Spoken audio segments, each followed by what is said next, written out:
The PlayStation Drive is fueled by patrons over at patreon.com/YumiCapri, and we want to thank all of our patrons, including our Capremium producers, Dallas Ford, Drew Agnew from the House of Mario podcast, Jace Baldridge from twitch.tv/Baka Ridge, Lee Navarro, the fearless leader of the Phoenix Overdrive Extra Life team, and Jonathan Brown. You can find him over at youtube.com/GamingPurpleMonkey.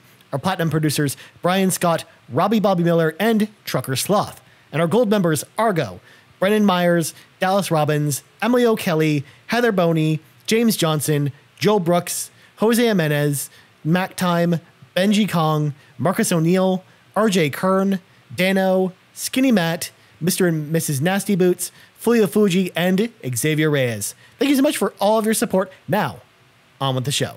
Hey everyone, it's me, Ryan Turford. I'm in my house, and you're listening to the most PlayStation-rific podcast on the internet. It's the PlayStation Drive. I'm on a Discord call with my friend Matt Sawinski, and on our journey today, oh my god, Persona has so many announcements coming, and I'm so excited, so jump on into the PlayStation Drive.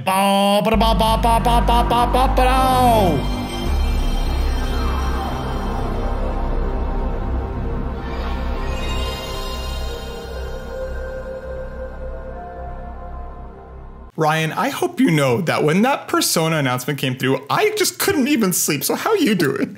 I'm doing well. I'm glad then that it happened, of course, in the middle of the night when, you know, there was just so much going on involving sleep. But I was at least lucky that I was like wide awake because of work. So I didn't really have to deal with the issue of being too tired. But yeah, I'm so excited to talk about that with you later in the show. But that's later in the show, of course. That can wait because we've got more important things to talk about here. For example, of course, if you want to support the show, if you like what we do, please consider subscribing to us on your podcast feed of choice. It's free to do that, and it's totally awesome to do. Of course, if you leave us a 5-star review on your podcast service of choice as well, we will read it on the show. Unfortunately, we don't have any to read today, but in the future, if that happens, we will read them here in the spot.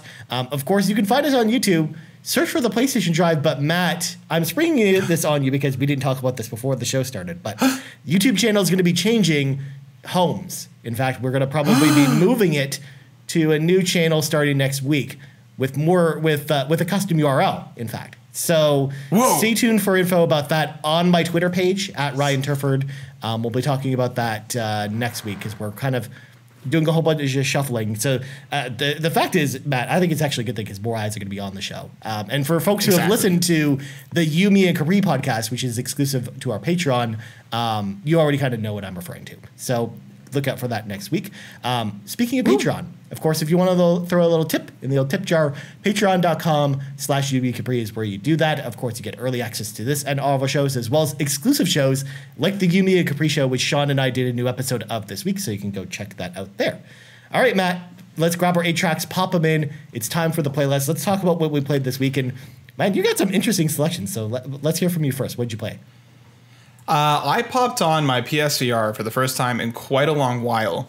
And I played some Beat Saber. I'm trying to get a little bit more active again, trying to take care of myself a little more. The last couple months have just been hectic and I haven't been doing that enough. So I'm like, you know what? Let's pop in some Beat Saber. And man, that game is just so much fun. I absolutely love it. It's one of my favorite PSVR experiences. And just using it as a bit of like, you know, get moving, sweat a little bit. It's really, really fun to use it in that way. One of the first times I've used my PSVR on my PS5 because when I got the PS5 last year, we were in Korea, and the way that Sony did it, you could only send the dongle to your home address, so I couldn't send it to Korea. Oh, no. So when we came back, I managed to, you know, have it sent over, and like everything runs great, looks fantastic, and I love Beat Saber. Have you played much of it, Ryan? I know you're not big into VR, but did Beat Saber also make you ill? Well, it's just I don't really have a VR headset anymore, so I haven't been able to. Oh, right. I haven't been able to try it. So I've heard amazing things about it. I love rhythm games, but it's just a matter of you know, I just don't have the means to play it, unfortunately. Yeah, for sure. Well, I mean, when we get together in person, we'll have to slap that VR headset on you and let you give it a whirl.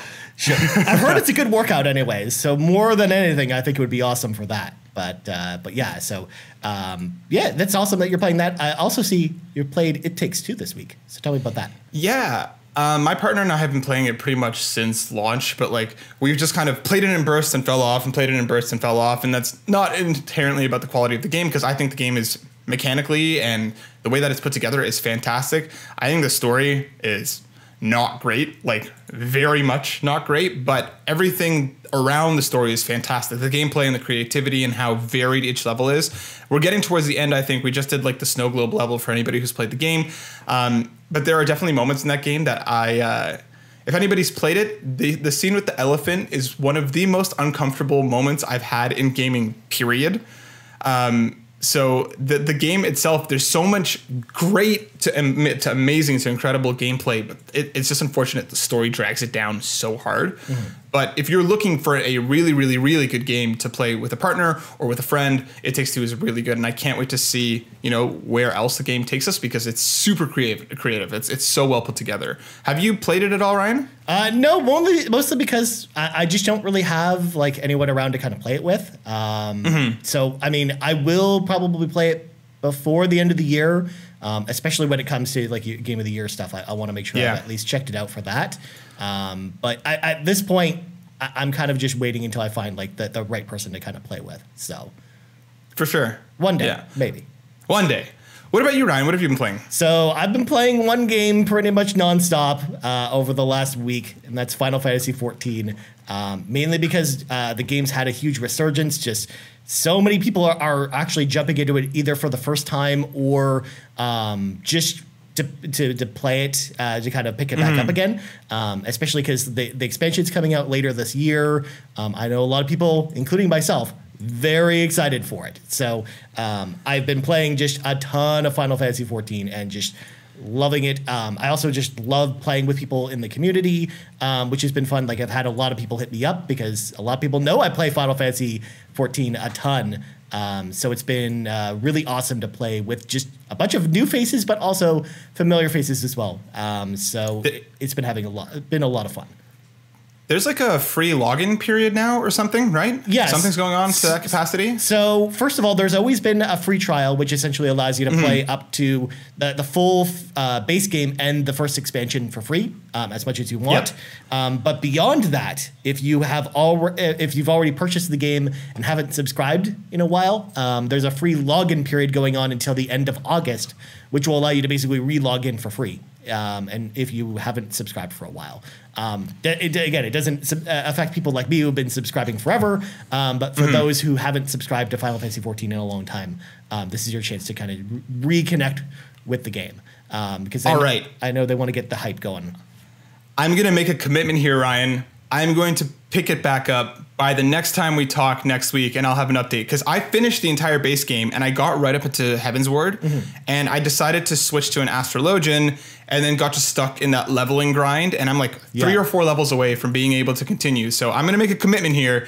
Next week we'll talk more about Final Fantasy XIV, because I'm going to jump back in. I missed the world, I missed the community, and like I fell off it just because in Korea there were so many extra steps to locking in because they have dedicated Korean servers. Yeah. So I had to like tether the PlayStation to my phone, log in that way, then switch back to Wi-Fi. Once I was logged, it was a whole process. But this is me. Commitment now. I'll be on Final Fantasy XIV next week. Plus, because I think you're playing on a PlayStation, right? So you'll be able to finally see the PlayStation 5 version of the game too. Which is awesome. Know. Yeah. Can't wait. Yeah, that's awesome. I'm so excited to talk about that next week. But that's next week, Matt. We should probably slam the brakes on this conversation. It's time for some breaking news. We got some cool stories this week. A lot of these we talked about on the Xbox Drive yesterday. Sean and I did. But it's going to be awesome to get your take on some of these stories. But first up, a story that's exclusive to this podcast. Ghostwire Tokyo has been officially delayed into early 2022. Of course, this was supposed to come out later this year, the new game from Tango Gameworks. I'm very excited for this game because I love horror games and I've loved Tango's previous games, The Evil Within 1 and 2. So I'm just glad they're taking the time with this one because this would look really, really, really cool. And I'm really excited for it and I hope it's awesome. What do you think about this announcement, Matt?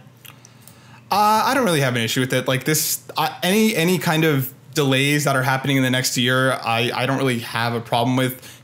the situation that the world's been in for the last year and a half, it's not surprising. The game itself, I've never played The Evil Within, but this one definitely looks much more up my alley. Like I said, I'm not usually too big on horror games, but this one has enough going on in it that has me very, very curious. So I'm excited to play it when the time is right. Take your time, make sure the game is fantastic. I know a lot of people really love The Evil Within 1 and 2, so as long as it lives up to that pedigree, take your time, and I'm stoked to check it out when it's ready. Yeah, for sure. I think it's going to be a great game when it's out. And again, it was supposed to come out this year, but we hadn't heard anything about it, so I was expecting a delay at this point, so I'm glad that they finally confirmed that. All right, next up, EA has confirmed that Battlefield 2042 will have full crossplay between all consoles. Players can opt out of the PC version crossplay. So if you're playing on console, you don't have to play with PC players, and PC players don't have to play with console people if they don't want to. Although, I mean, if you're a PC player, why would you not nod out of those easy kills, I guess?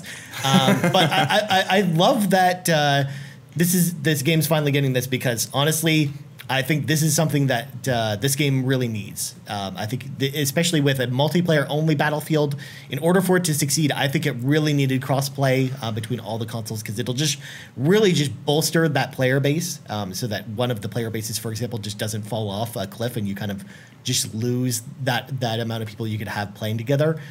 So anytime I see a game get crossplay, I get really excited, and especially a game like this, which is like a big service-based game. Yeah, I think this is an awesome move from EA. What about you, Matt? Are you excited for Battlefield 2042? I really am. I am a huge Battlefield fan. I have been since Battlefield 1942. I think this is, like you said, Ryan, a really good decision because of what this game is coming into. It is a full price, especially on next gen, and even more full price multiplayer only game. So you're going to need that community there in a world with Apex Legends and Fortnite. I find it very, very interesting that they're charging full price. We've had this discussion before, but I'm hoping that because of crossplay, it's going to give that game the good early life that it needs to kind of get that word of mouth. And that's like, yeah, it's full price, but it's really good. Hopefully, you know, knock on wood. So I think this is definitely the right call to make sure that that game has a good sustainable future in it. And I hope it does. Yeah, I hope so too. I think this is just going to definitely help that. All right, next up, this one, of course, got us the most excited. This is probably going to be our biggest discussion of the show, to be honest.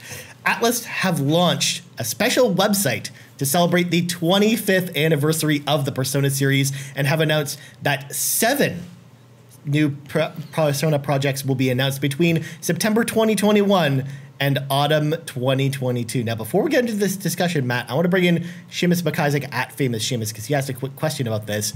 With Atlus saying that they'll announce 7 new projects for Persona's 25th anniversary, what do you hope to see from these 7 new projects? So we talked about this a little bit yesterday on the Xbox Drive, so I'm not going to dive too deep into it. Before I go to you, though, Matt, I just want to preface real quick. They said 7 projects, not 7 games. So this is going to include things like merchandise, although they already, I don't know if you saw it yesterday, Matt, but they actually put up the merchandise story yesterday.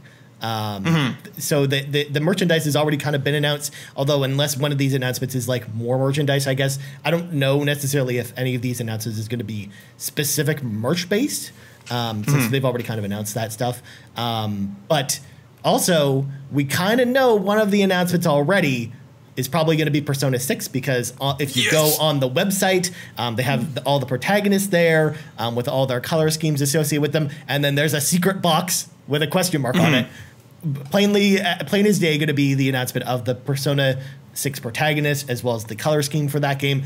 Not only that, Matt, but the plot thickens, because I went to the gear store yesterday to kind of look at some of this Persona merch, and they're selling these like mini posters for all of the different Persona releases, and they have like 2 for every game, essentially, with like kind of the different posters for each games throughout the years, and there's 2 secret ones at the end of it as well. So needless to say, we kind of know Persona 6 is one of these announcements. But Matt, I'm giving you the floor. What are the 7 Persona projects that we are expecting to be announced here? I went on such a deep dive, Ryan, after this was announced. Like, my brain just started running, and like I went in. I definitely think that Persona 5 Royal anime is one of them. Like you said, 7 projects. I don't think they're all going to be games. So I definitely think as Persona 4 had its own anime and then 4 Golden had its own anime, Persona 5 has had its anime. So I wouldn't be surprised if 5 Royal gets the same treatment. So I definitely think that's one of them. Persona 6 is, again, an easy sell. I'm trying to figure out if I think that that's going to be the last one, because they announced that like starting in September until next fall 2022, they're going to have these announcements rolling out. Somebody actually looked up the page source on that page, and the last announcement is apparently scheduled for September of next year. So I definitely think I really do think the last one is going to be Persona 6, with hopefully a worldwide release after, because, you know, we generally wait for Persona titles. I'm hoping that because of the large gap in between them now, you know, maybe worldwide, and especially how popular it is, we'll get that day one as well.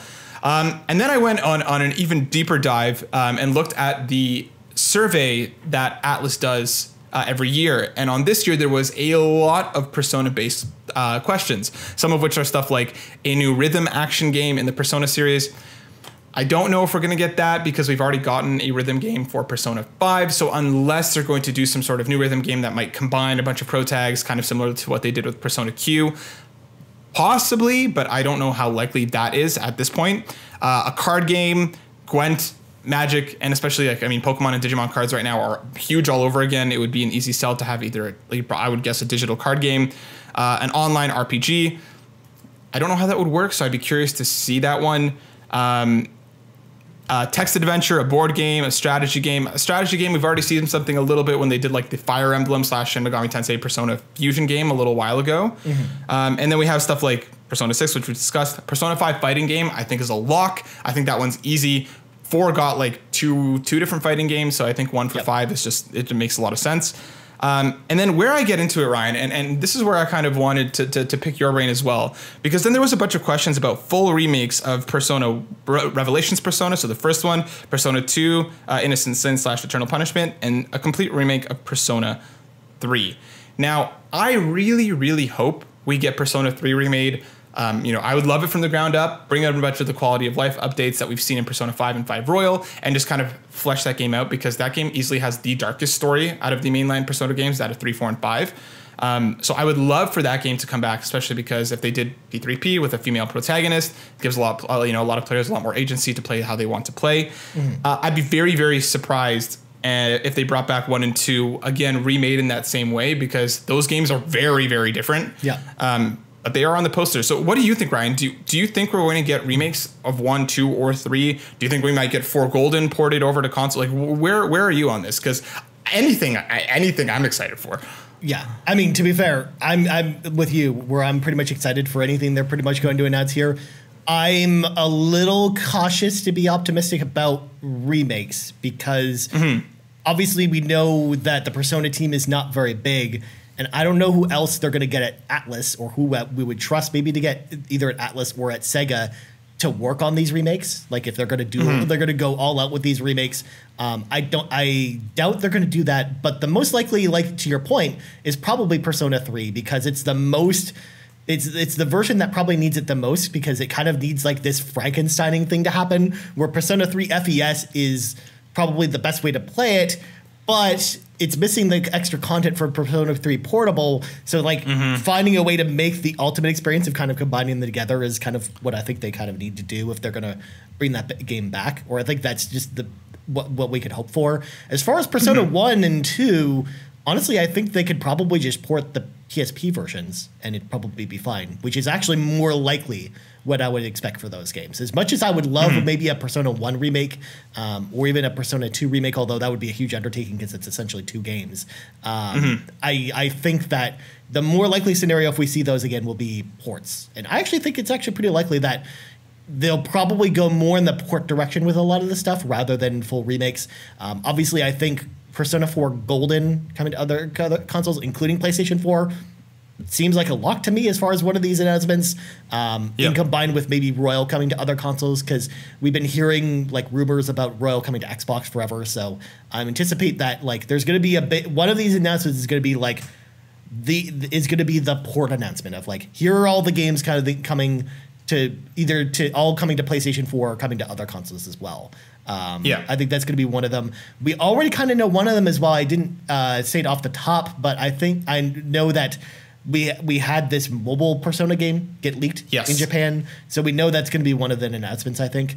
I also think one of these announcements could be the Persona concert series is coming back, especially with kind of the world starting to open up again, although in Japan, obviously, not so much because they're kind of back to a state of emergency. But I imagine that like one of next year's announcements will be the Persona concert series with the 25th anniversary is coming back next year. You're right about the anime. I think that that's going to be one of the announcements is there will be a new anime, whether they do a Persona 5 anime or they've never done like a Persona 1 anime. And maybe instead of remaking that game or re-releasing it, maybe they do an anime version to kind of give people the ability to kind of catch up with that game. So maybe they go down that road. Or if they're going to do another music game, I think they might do, rather than doing a collaborative one, maybe they do like Persona 1 and 2 Dancing All Night, for example, because those are the only two they haven't done yet. So, I mean, and unless they do, like you said, like an all-encompassing one, then they could go down that route. I also think there's a distinct possibility that Persona Q3 could be one of these announcements that kind of like, which is not a PlayStation game, obviously, but it could be kind of bringing all the characters from the Persona series together in one game, possibly. But looking at the merch and getting back to Persona 6, I actually think because of the way the merch is structured, I think there's actually a possibility that Persona 6 actually isn't the last announcement because, like, for example, they've got like these Persona 6 like kind of posters and stuff as part of these blind box things that you can buy that are releasing at the end of the year. So if that's going to be the case, if we're correct and the Persona 6 merch is tied to that, then they'll have to have announced the game before then. So I think there's actually a possibility that they announce it before the end. Oh my God, Brian. And then it might just come out next year because you have to remember, even though Royal only came up like last year in North America and a year and a half ago in Japan, Persona 5 came out 5 years ago in North America. So I think that there's a possibility that Persona 6 might actually be next year or even 2023. Maybe because of COVID stuff, it might have gotten pushed back. But so I actually think they might announce it before the end. But we'll see. But let's go back to your point, Matt, because I know you were just about to cut in and ask me something. Yeah, so I have two questions for you. Just to round back over to Persona Q for a sec. Do you think there's a possibility we get a collection that could be ported to other consoles? Or even just brought back for the Switch? That would be amazing. I mean, first of all, if they do Persona Q3, I think it'll definitely be a Switch game because, I mean, please, they're not going back to 3DS. Like, that's kind of a given. But yeah, the thing is, it might be tough for them to port those games because they did use the two screens, but I'm sure they can I'm sure they can find some way to make it work. So, I mean, yeah, I think it's a possibility that they port them, but the most likely scenario is they would just do Persona Q3 and just call it a day kind of thing, especially because those games aren't really too intertwined at all. Like they have some reoccurring stuff, but they're not joined at the hip or anything like that. I don't think you have to play Persona Q to play Persona Q2. So I think it goes both ways. And sorry, what was your other question? So we know Persona 6 is going to be somewhere in here. And you blew my mind with this possibility that it could be sooner than I think, and I really hope you're right. What do you want to see out of Persona 6? Like, I mean, we already know that the original director is not the one that's directing Persona 6, right? They have a new director who's been on the team for a while. So where do you want to see them go with Persona 6? Like, what would be your kind of your hopes and dreams for how they kind of take the next steps forward in the franchise? That's an interesting question because I know a lot of people are kind of calling for like sweeping changes to the series, whereas I'm kind of boring, where I actually really love the gameplay balance and story with Persona 5 that I don't want to see them make, sweeping changes to the gameplay or anything like that. Because like people are calling after Strikers for it to become like this action RPG series that plays like Kingdom Hearts, and I'm like, please don't do that. I love kind of the turn-based style that they've established, and again, the combat was just so deep and intricate in Persona 5 that I just don't want them to change too much. As far as the gameplay, I hope they don't make too many changes. Maybe finding a way to kind of make the game smaller or shorter, I think might be beneficial to them because the Persona games have gotten admittedly longer and longer as the series has gone on, and I know that's a big turnoff for people. So if there's maybe one change I would love to see as far as the gameplay is concerned is for them to maybe find the game not take 130 hours to finish, like maybe make it a 60-hour game or something like that, or because then I think it'll help with the pacing. And then maybe have like an end game or something in there or some other way to continue the experience for those that want to continue to have it be like a much longer experience. As far as locations, I would love them to maybe explore kind of the southern part of Japan rather than focusing on like maybe doing this one in Kyoto or something like that. Like I would love to see them go to like, I don't know, like Fukuoka or Miyazaki or some of the southern areas of of Japan, or even like Okinawa, I think would be interesting too. But I would rather them kind of stay in one location versus doing like the road trip thing from Persona 5. Like that was actually a really cool idea for Strikers, but I don't know if that I would love that for like a full Persona game. So those are kind of my hopes. I think the color scheme for this one is pretty obvious if you look at the other color schemes, because the one major color they haven't done yet is green. So I'm actually pretty sure that the main color for this game is going to be green this time around. Green and black is probably going to be the color scheme as well. But Matt, what do you think about this? What do you want from Persona 6? I think you're right in that making them a bit shorter might help with the pacing, because there were definite moments in Persona 5, I say more than Persona 5 Royal, because I really enjoyed the end game or like the extra semester that they added in Royal. I think they did a lot to flesh the story, but I think, making it a bit shorter, I'd also want them to find a bit of a different way to introduce the main characters, because Haru gets added in way too late in Persona 5. Like I'd love for them to while I do think like thematically it makes a lot of sense for how they introduce them, giving each character, its own dungeon to blah, blah, blah, blah. But I'd love for them to play with that a little more and to make it a little bit more so that you have more of a full team for more of the game, so you can spend more time with them and get to know them. Even if you get to spend time with them before you actually unlock them as a playable character. So at least you can start building the social links earlier on rather than only starting once they join your team. And then they kind of retroactively adding on the abilities that would come with the social links. I mean, they did that a bit with Kasumi in Persona 5 Royal, so I'd like to see them kind of do a little bit more with that. I actually want to see them get a little bit more international with the series. I think having kind of like 2 or 3 different hub worlds that are kind of like smaller in scale but more kind of densely packed, and letting you kind of travel between them as the story progresses, I think would be really cool, because Persona's like I really like the road trip aspect of Persona 5 Strikers. I don't want to see them go that far, but I'd like to see it kind of get a little more international. Maybe, have a thing in Europe, have a hub world in Europe, have a hub world in Australia or wherever else, just to kind of, bring some diversity into the game. And I would also I like you, Ryan. I don't want to see any massive changes to the gameplay itself. I don't think there's any need for that. It can very much exist as 2 separate properties. Have the Strikers property be the action RPG, and have the mainline series stay as a traditional turn-based RPG. I don't want to see that change.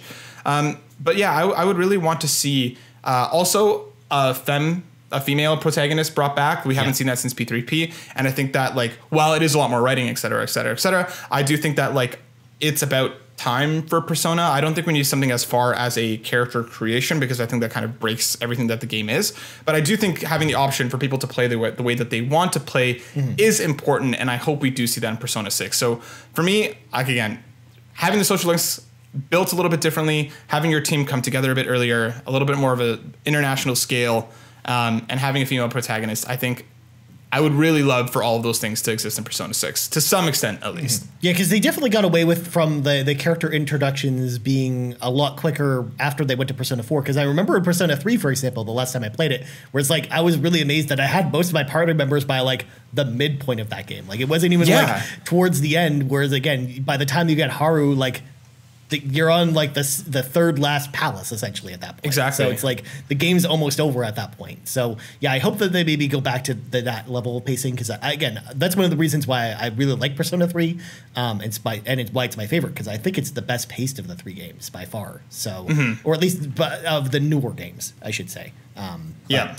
So I'm super excited for Persona 6, and I'm just excited to see what they do with it. Again, folks, if you want to know more kind of about Persona, if you're maybe new to Persona or you don't really know where to start with the series, or if you just want like a bigger deep dive on the series overall, Garrett and I actually did a whole episode about Persona earlier this week. It just went out over the weekend. We talked all about the series, our favorite characters, our favorite games in the series, kind of where to start, as well as our favorite romance options. So you can definitely check that out on the RPG Caves podcast feed if you want to know kind of a larger deep dive on Persona in general. But we should probably move on, or else the show will just be called the Persona Cast. And as much as I would love that to be a thing, you know, Matt, we should probably talk about some of these other stories. So next up, Nickelodeon All-Star Brawl was announced. It's a Super Smash Bros. Fighting game featuring characters across the Nickelodeon universes, coming to PlayStation 4 and PlayStation 5 this fall. You got your Powdered Toast Man, you got Leonardo, you got some people from Hey Arnold and Rugrats and Wild Thornberries and All Real Monsters. It's a thing. Again, we talked about it a little bit on the show yesterday. So, Matt, I want your opinion on this real quick. What did you think about this announcement? Are you nostalgic for Nickelodeon stuff? To an extent, yes. I think that it's cool, and I think it's, as long as mechanically it's a little sound, I think this game is probably going to do well. There's a lot of love for a lot of those characters, and especially because we haven't even seen the full roster yet, I think it's pretty easy sell to, you know, bring in a bunch of more cool characters. I love that they're bringing in Reptar for Rugrats, because I think that's the best way to have, you know, Rugrats representation outside of smacking kids around. So I'm glad that they went in that direction. But there were moments in the trailer where it looked a little floaty, it looked like a little loose, so I hope that I'm just wrong and that was just the way that the trailer was edited, because I feel like in these type of games, the tighter the experience is, and you don't have to go crazy with specials, etc., but as long as it feels good, I'm excited. So I'm curious to see more about it. I would love for some, you know, Avatar characters to be added in here. I think that's kind of one of the biggest Nickelodeon properties that we haven't seen, and I really hope we get Aang or Katara or any of the representation from Avatar, because I think that's, for me, the biggest franchise that's missing out of there. Yeah. What about you, Ryan? Are you happy with the cast, the character list that we've seen so far? What are your feelings on this one? So it's interesting, but number one, no Raphael. Of course, he's my favorite Ninja Turtle. Obviously, we're going to probably get all 4 turtles, but please, we had to throw it out there. But not only that, but I'm not... I think I'm the right age group that is maybe not as nostalgic for a lot of the Nickelodeon properties that are on display here. Again, I grew up around the time like Ren and Stimpy was coming out, so I am kind of nostalgic for Ren and Stimpy. Also, I imagine they're going to probably add some Rocko's Modern Life characters, which was also kind of my jam growing up. But a lot of these series, you know, I was a little bit too old when a lot of them came out, you know, because I never really got into SpongeBob. I never really got into, you know, Danny Phantom or, you know, a lot of the stuff that's kind of represented here. So I'm a little bit less nostalgic for this game, which I think has definitely helped me, because I know a lot of people have been really, really, really hyped about this on Twitter when this first was announced, but it helped me be a little more cautiously optimistic about this one, especially because, again, when you look at the people making this game, it's the same team that did the 2 Nickelodeon kart racing games that got Metacritic scores of about like 50 or below. So they're not really known for quality. As far as their studio is concerned. Plus, it's being published by the same publisher who did that really bad G.I. Joe game last year, too. So I would just keep your expectations in check with this one, friends, before you get too excited about this one. Again, if it's just silly fun, it might be a fun game. And again, I think more than anything, if you're nostalgic for these characters, then I think you might be able to have a good time, despite the fact that maybe it's not mechanically, you know, where you want it to be. But it's always tough with licensed games like this, because you want them to be good. You want them to be awesome. I mean, it's the dream of like taking all your childhood characters and having them punch each other in the face. Like, it's cool. Like, it's basically like bashing 2 figures together.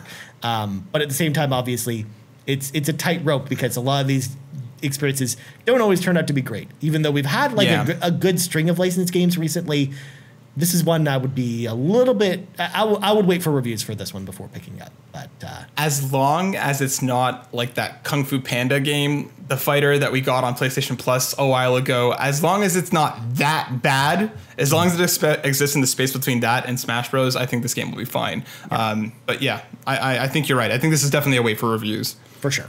I mean, it can't be any worse than PlayStation All-Stars Battle Royale, am I right, Matt? I actually love All-Stars Battle Royale. Actually, I'm one of the few mega fans of that game. So if it's like that, I'm hyped. I actually played just that bring game that series back. It was so good. I know, just bring it back. Last news story before we go to the carpool.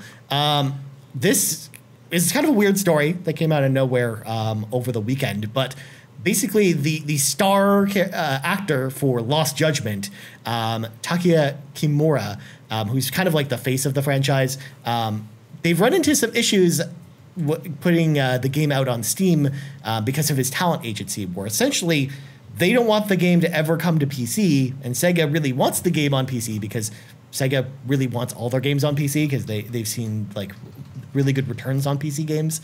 So there's a possibility that Lost Judgment might actually end up being the last game in the Judgment series if they can't resolve this, which is just bizarre. It's such a bizarre story because in theory, again, you see actors get replaced in movies all the time. So like in theory, couldn't they replace him with like a different actor or something like that for the PC version, or even if they wanted to continue the Judgment series from there. But what do you think about this story, Matt? This one breaks my heart. Honestly, I love Judgment. I really love what that series is doing, and I'm really, really excited for Lost Judgment. It's one of my most anticipated games this year. I find it very disappointing, especially because like it's coming to Xbox and it's coming to PlayStation. Like, it's not that far of an extension. Like, I think what the Idle agency is most worried about is probably modding the game and making their talent look ridiculous in different ways, which I mean, like, it's an RGG Studios game. There's ridiculousness inherently built into it. I love what they're doing with Judgment, and it makes me really, really sad to think that this could be the last one. I wouldn't be surprised if they just started a new series after this. I think Talk is such, like, because he's the main character and the main actor's performance is very much tied into who that character is. I don't know if they would recast him or replace him, but I would love, for that series to continue in some respect, even if they start focusing on side characters, or what I think is more likely, they would probably just start another new series with Yakuza becoming the turn-based RPG. They do need their action series, which was what Judgment is and was supposed to continue on being. So I'd just be curious to see what that series would be, because I think the detective angle works, really, really well in this space. This one just really disappoints me. I really hope that they can figure it out, because I have a lot of love for those characters, and it would be super crappy to say goodbye to them after just the second game. So I hope they figure it out, and if they don't, I don't. I trust RGG Studios. I just hope that this isn't the end. They'll call the next one Judgment with an E instead of without an E, and then that's how they'll get away with it. And they'll be like, oh, it's this and this new series instead, Judgment with an E. So that could be the way. It could be the way. All right, let's let some of our friends into the car with us. It is time for the carpool. We got 2 questions this week. Of course, if you would like your question read on the carpool, we put up a Twitter link every Thursday every Wednesday afternoon over on my Twitter page at Ryan Turford, or on our Discord server, on the Amiga Breed Discord server, or Matt usually retweets it as well. So if you're following Matt, you'll be able to see it there as well. And if you leave a question there, we'll read it on the show, like Todd Oxtra did at Oxtra. He asks, is it time to hire a new marketing team for PlayStation? PlayStation Now is on nobody's radar. PlayStation VR is on life support. The blog and the social media accounts aren't really engaging, and the state of play presentations are a snooze. PlayStation is the market leader in sales, but not mindshare. Matt, what do you think about this question? Because I thought this question was actually really interesting from Todd. I think that this is a great question, and I honestly don't know where I fall on it. I don't think that the issue is their marketing team as much as it is the direction that they've chosen to go with PlayStation as a whole. Mm-hmm. I just don't think these things are a priority. PSVR, I think they're kind of starting to get ready for PSVR 2. PS Now is whatever it is that they want it to be. I think Todd is 100% right. I think if they kind of started pushing these things a lot more, I think just more success would follow. I just don't think that they're focusing on anything outside of the PS5 and the first-party exclusives right now. I think that's solely on where their focus is, and getting these, third-party exclusives as well, which is disappointing because, again, I think Todd is right. I think there's so much potential in so many of their products. I just don't think they care. I think it's much more like a focused decision to go on this path, rather than anything else.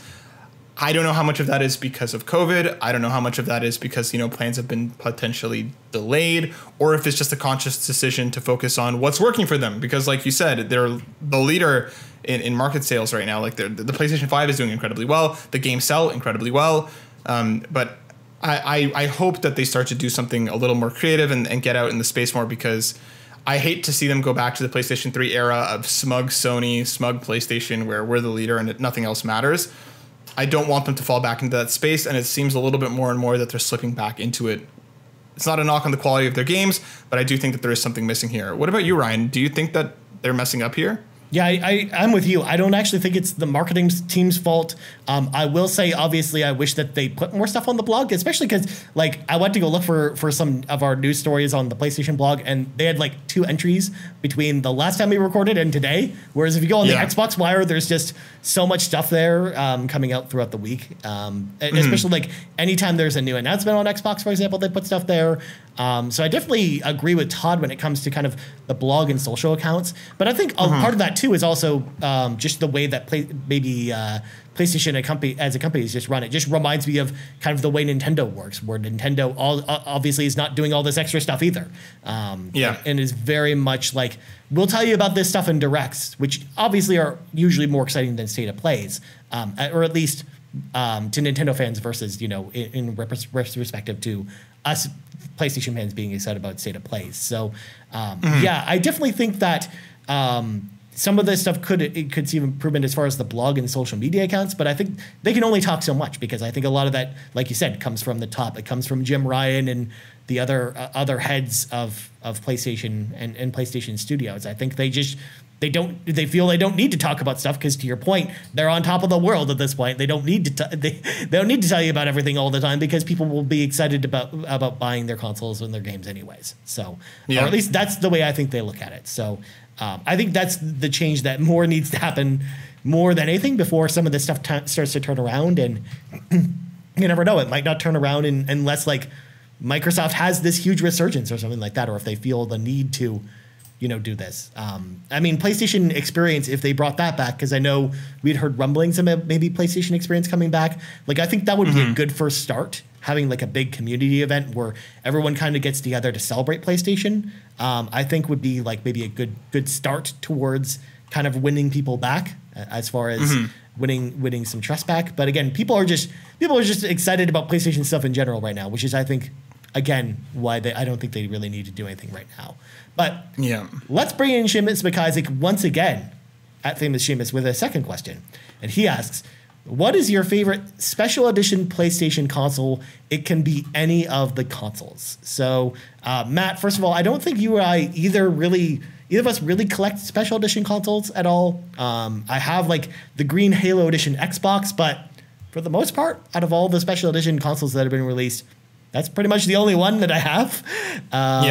So I don't really have too many answers for this one, but I will say that if I was to buy one, there's one I've wanted, but unfortunately, again, it's a Japanese system, so I didn't want to buy it. There was a system released alongside Final Fantasy XIII 2 that had some of the characters from Final Fantasy XIII 2 on the artwork, and it's this beautiful Final Fantasy artwork on the side of the console. It's this white console with this pink artwork.